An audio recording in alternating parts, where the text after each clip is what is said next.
नमस्कार, मी रूपा जगताप. आरपी फूडमध्ये आपल्या सर्वांचं खूप खूप स्वागत. आज आपण सुरमईची कढी बनवणार आहोत. थंडीचे दिवस आहेत त्यामुळे असे मच्छी चिकन वगैरे खायचं भरपूर. इकडे आपण 2 कांदे मोठे घेतलेत कापून. हा ओलं खोबरं आहे. ओलं खोबरं खिसून घेतले 1 वाटी. हे जिरे आहेत आणि हे मिरची, एक कोथिंबीर आणि जिरे, लसूण. आपण हे सर्व वाटून घ्यायचं. आता मसाला लावणार आहोत. हे कोकमाचा आगळ आहे. हे मीठ आहे 1 चमचा. हे लाल तिखट आहे थोडंसं. आणि सर्व छान आपण सुरमई मॅरिनेट करून ठेवले 15-20 मिनिटं. आता आपण ती तळणार आहोत. त्यासाठी हे तांदळाची पिठी घेतली त्यामध्ये आणि थोडंसं मिरची पावडर. आपण इकडे फ्राय पॅन मध्ये तेल टाकून ठेवलेलं आहे. आता आपण हे सुरमईचे पीस त्यामध्ये असे छान पिठाचं कोटिंग करायचं. त्याला छान तेलामध्ये सोडायचे.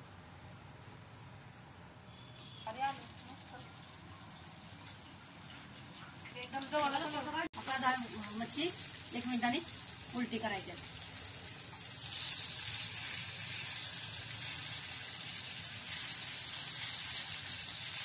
आणि छान दोन्हीकडून छान खरपूस भाजून झाले आहेत आपले. आता ते आपण हे टिश्यू पेपरवर काढून ठेवायचे.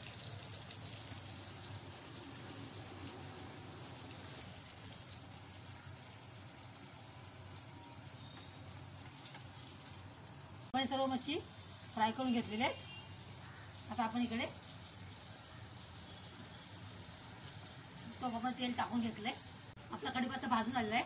आपला हा आता वाटला मसाला आपण त्यामध्ये ऍड करणार आहोत.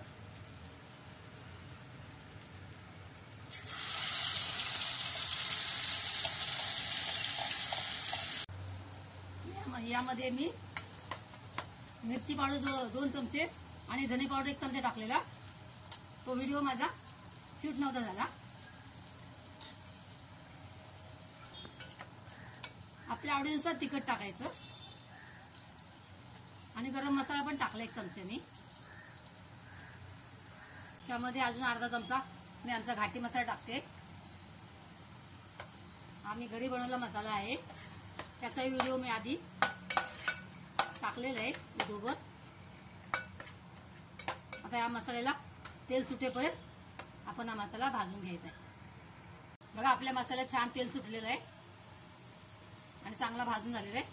आपण हे मिक्सरच्या भांड्यामध्ये थोडंसं पाणी टाकून ते त्यामध्ये ओतायचं आहे. आपल्याला हवं तेवढं दाटसर पाहिजे तर कमी पाणी टाकायचं. थोडंसं पातळ हवं असेल तर अजून थोडंसं पाणी ऍड करायचं. आता याला छान उकळी येऊ द्यायची. छान उकळी आलेली आहे. आपण आता त्यामध्ये 1 चमचा कोकमाचा आगळ टाकायचा आहे. आणि आतापर्यंत आपण कुठेही मीठ टाकलं नव्हतं त्यामध्ये. आता इथे मीठ टाकायचं आहे 1 चमचा. आपण हे फ्राय केले आपण हे मच्छी त्यामध्ये सोडणार आहोत एक करून.